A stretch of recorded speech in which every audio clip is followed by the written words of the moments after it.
Well, it's Tuesday morning. I'm Kate Pettersen, joined by David Pagnotta, and this is the latest presented by CCM Hockey.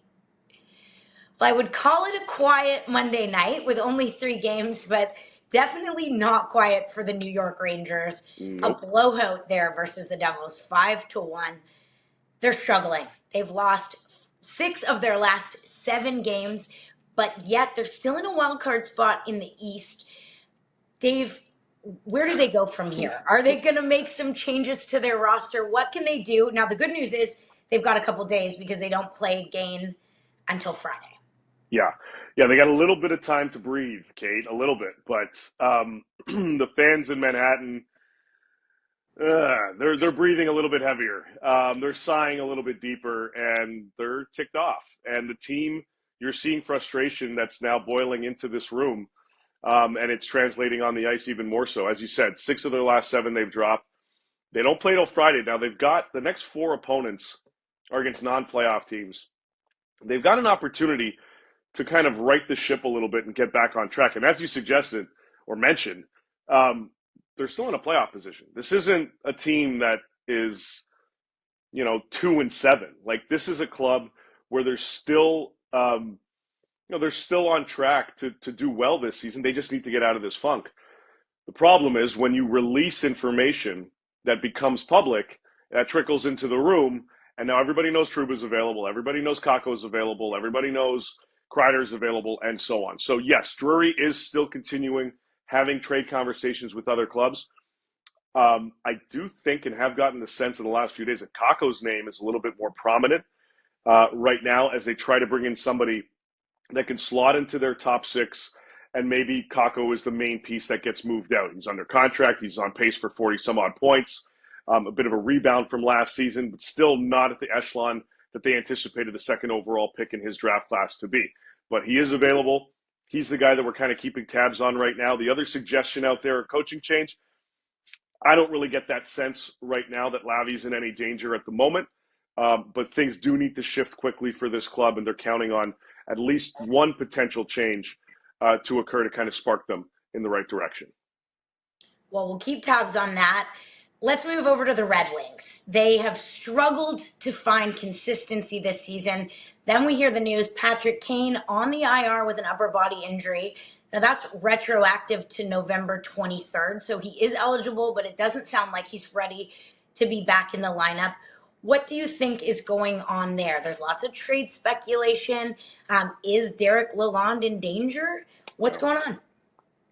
Yeah, he's in the final year of his contract. So the talk of a potential coaching change seems a lot more relevant and prevalent now in Detroit than it is on or in Manhattan, with the Rangers. So yes, there's speculation over Lalonde's future there. And is it a situation where they move him out and they move up associate coach Bob Boughner into an interim position, or do they look outside the organization? There was some chatter about Joel Quenneville. I'm not sure that's the direction they go.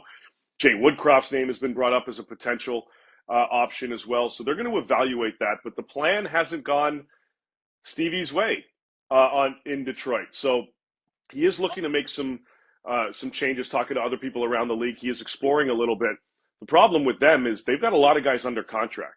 So outside of really Jeff Petrie and I guess Patrick Kane that are on expiring deals, everybody else that they could potentially move or would need to move to free up some additional dollars, they're under contract. So it's going to take some creativity from Detroit's side to make some impact type moves. Now, the type of moves we're hearing, talking to people around the league, is they would like to make something more of a hockey type trade, so talent for talent type swap, but they're not moving Sider, they're not moving Raymond. They're going to have to get creative. It has not gone the way they anticipated. But I am curious to see how Detroit manifests its roster moving forward because it certainly sounds like they'd like to make some adjustments to it. Other end of the spectrum, you've got the Leafs. They're sitting pretty on top of the Atlantic Division. They got Austin Matthews back, and he hasn't missed a beat. They're going to get a few more players back from injury. It seems like they're trending in the right direction. So what do you think they're looking at? Are they looking at adding some depth, keeping their eye on the trade market? And then is there anything internally that they need to be looking at right now at this point in the season when they're thinking a couple months down the road? Yeah, well, firstly, Kate, with respect to the current roster and how it's formed, they are looking and kind of poking around the center market. Now, with Fraser Minton coming in the last few games, he's done really well. He scored a goal Monday night.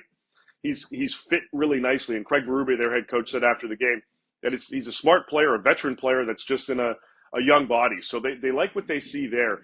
And if he continues his pace of play, that might eliminate any need to bring in a center in their bottom six. They may have found that internally, which shifts their focus to the second line. I think a second line center is what they would like to add to this group in a perfect world. They don't necessarily have the significant assets they're willing to move to do it. They don't have a first round pick this year. They have a first round pick next year. Will they look to potentially part with that? We'll have to wait and see. I don't think anything is imminent on that front, but the 2C position is an area that I think Toronto will focus on trying to improve later on in the season. The other thing, and I mentioned this on, and I had discussed this with Nick Alberga on Leafs Morning Take earlier, they have re-engaged and resumed contract discussions with Matthew Knies and his side of things, or his side, excuse me. They'd like long term. It sounds like Nice's camp is looking a little shorter. Not necessarily a 2-year bridge, but maybe 3-4 years. But again, the Leafs want to go full stride. So we'll see where that goes if that develops. One of the things for Toronto right now, he's controllable. They don't have to rush into a deal. I wouldn't be surprised if this gets carried on to the offseason, but they've at least resumed talks in hopes of maybe seeing if they can get something done sooner than later. All right, we'll keep tabs on all of that.